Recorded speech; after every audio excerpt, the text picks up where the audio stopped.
അതിൻ്റെ ഒരു range അറിയേണ്ടതായിട്ടുണ്ട്. Nifty എവിടെ വെച്ച് മുകളിലേക്ക് പോകും, എവിടെ റെസിസ്റ്റൻസ് ഉണ്ടാവും എന്ന് അത് മനസ്സിലാക്കാൻ തലേന്നത്തെ ഓപ്പൺ ഇൻട്രസ്റ്റ് എടുത്തു നോക്കിയാൽ അതിനകത്ത് സെല്ലേഴ്സിനേക്കാൾ 3 ഇരട്ടിയോ 4 ഇരട്ടിയോ കൂടുതൽ ഉള്ള സ്ട്രൈക്ക് നോക്കാം. അവിടെ 1Cക്ക് മുകളിൽ ബയ്യേഴ്സ് ആണെങ്കിൽ അവിടെ ഒരു സപ്പോർട്ട് പ്രതീക്ഷിക്കാം. സെല്ലേഴ്സ് വളരെ കുറവായിരിക്കണം, 4-1 ഒക്കെ ഉണ്ടാകാൻ പാടുള്ളൂ. അത് മനസ്സിലാക്കി റേഞ്ച് സെറ്റ് ചെയ്തതിന് ശേഷം നമുക്കൊരു മോർണിംഗിൽ ഒക്കെ ഇത് എഫക്റ്റ് ആവത്തുള്ളൂ. കാരണം തലേന്നത്തെ ഓപ്പൺ ഇൻട്രസ്റ്റ് ആയതുകൊണ്ട് നമുക്ക് അതാത് ദിവസത്തെ ഓപ്പൺ ഇൻട്രസ്റ്റ് എടുത്ത് ചെയ്യാൻ ബുദ്ധിമുട്ടാവും.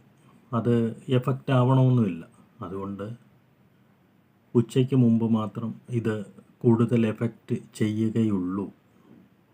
അപ്പോൾ ആയൊരു ബയേഴ്സിൻ്റെ സപ്പോർട്ട് ഏരിയ ഓപ്പൺ ഇൻട്രസ്റ്റ് നോക്കി മാർക്ക് ചെയ്യുകയും അവിടെ നിന്ന് വരുന്ന പാറ്റേൺ ശ്രദ്ധിച്ച് അതിനെ സപ്പോർട്ടായി കണ്ട് മുകളിലേക്ക് പോകുമ്പോൾ കാൻഡിൽ സ്റ്റിക്കും എല്ലാം അപ്പോൾ വേണം ചെക്ക് ചെയ്യാൻ.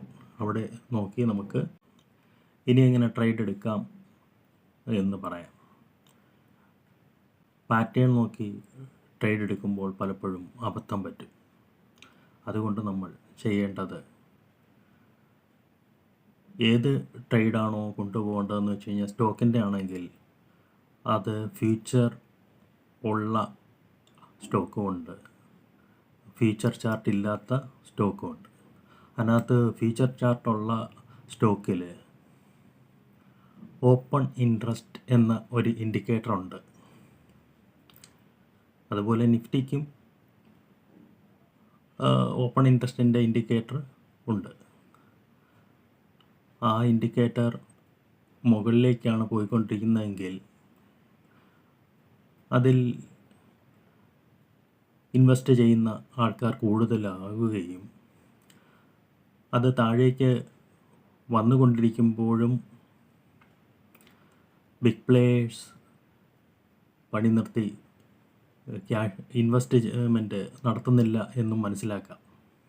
അപ്പോഴും പ്രൈസ് ചാർട്ട് മുകളിലേക്ക് പോകുന്നുണ്ടാവാം, പക്ഷേ അതിന് ആയുസ് കുറവായിരിക്കും. എപ്പോൾ വേണമെങ്കിലും അടുത്ത ദിവസമെങ്കിലും അത് താഴേക്ക്